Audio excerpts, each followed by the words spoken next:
So I went and did some things, and then I had some more thoughts about love.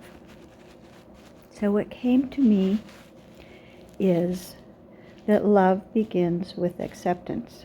And acceptance is the end of the grief cycle. Acceptance is what you come to only by grieving everything you don't accept. So if you want to learn to love something, you have to start by grieving what you don't like, what you don't want to accept, and going through that process of emotion, anger, sadness, feeling the emotions, also being aware of the mind, the thoughts, denial, bargaining, where we try to use our mind to think our way out of something, to think about, either not think about by denial, or to think about through bargaining, how can I change this thing with my mind so that I don't have to accept it? And the anger that comes up when there's something you can't change, or that's resisting the change you want, the sadness that's underneath that when you realize that you have to accept disappointment, heartache, all the feelings that you feel when we don't want to accept something. But I don't think we can love something that we don't accept.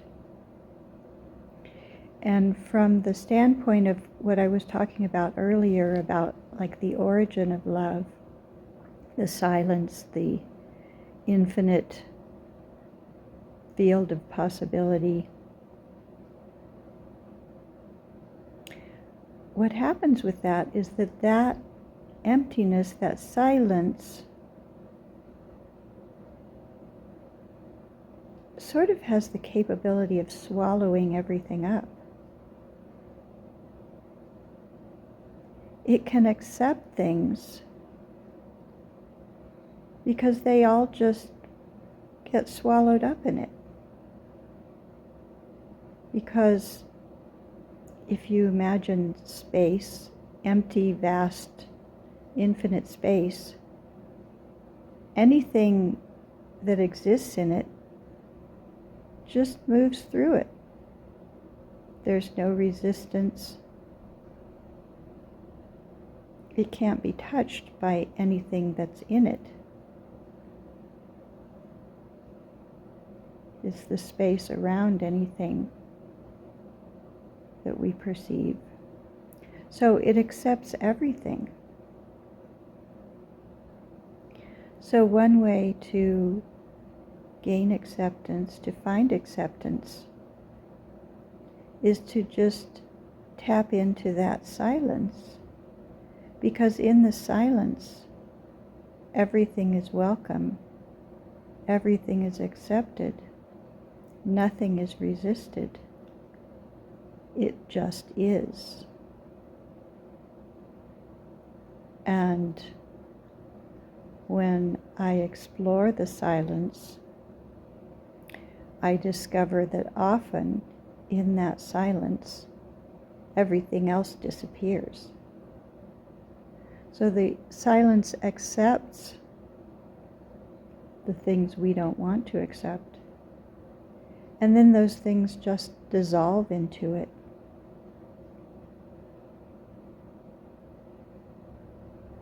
So somehow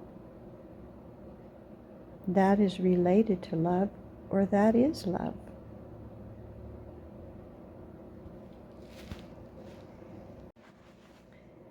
So if I say that I want to love something, and I begin by accepting that thing,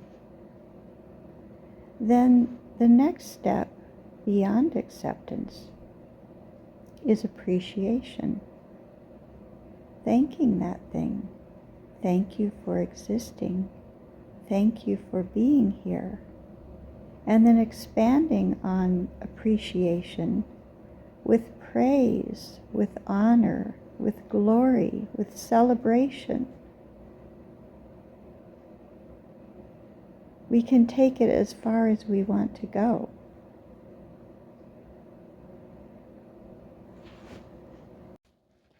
So who do we love? What do we love? How do we love? So yesterday I talked about love beginning with acceptance. And acceptance comes at the end of grieving. And so that's the process that we need to go through for anything we don't accept. There are many things in the world that we don't like and that we find unacceptable. Unacceptable. So loving the unacceptable is a little bit different than loving the acceptable. There are some things, there are some people that we can come to accept in their totality and go on to appreciate and praise and celebrate and honor.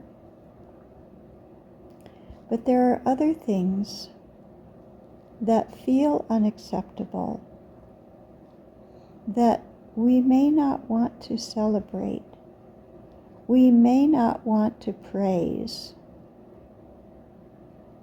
but there's a way that we can come to appreciation and honor that isn't about accepting the unacceptable. We could call it allowing rather than accepting. Allowing that a certain thing exists.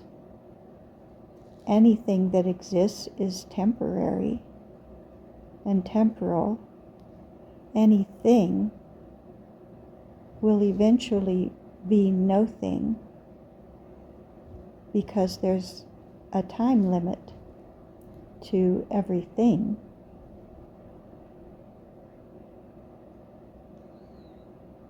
But some things we can accept. We can even appreciate, but not because we like it or love it, but simply because we can appreciate that the service that it is performing in the world or for us. We can appreciate that it is acting as a catalyst, that it's challenging or calling forth something. For example, all the unlove. We don't want it to stay that way, but we can appreciate that the unlove is there to draw out the love in me, to draw out the love in us, to cause us to go looking and searching for what we think we don't have, what we feel we don't have. And we can honor the role that these things play. We can honor the role that people in the world play who do things that are unacceptable.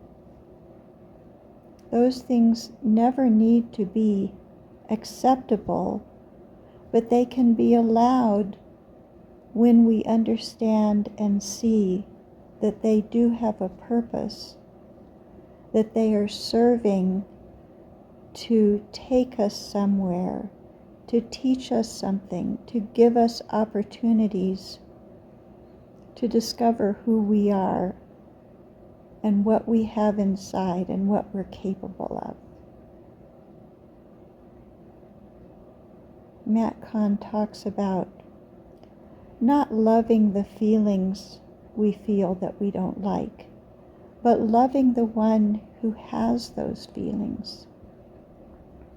And that's what I do with my inner child. I don't have to love everything she feels. I don't have to love everything she thinks or agree with it. But I love her. I love the essence of what is behind those things. I love the being that is somehow growing through experiencing these things, which is a part of me, which is the union of the great infinity with the finite, with the mortal, with the human being that I'm being in the world.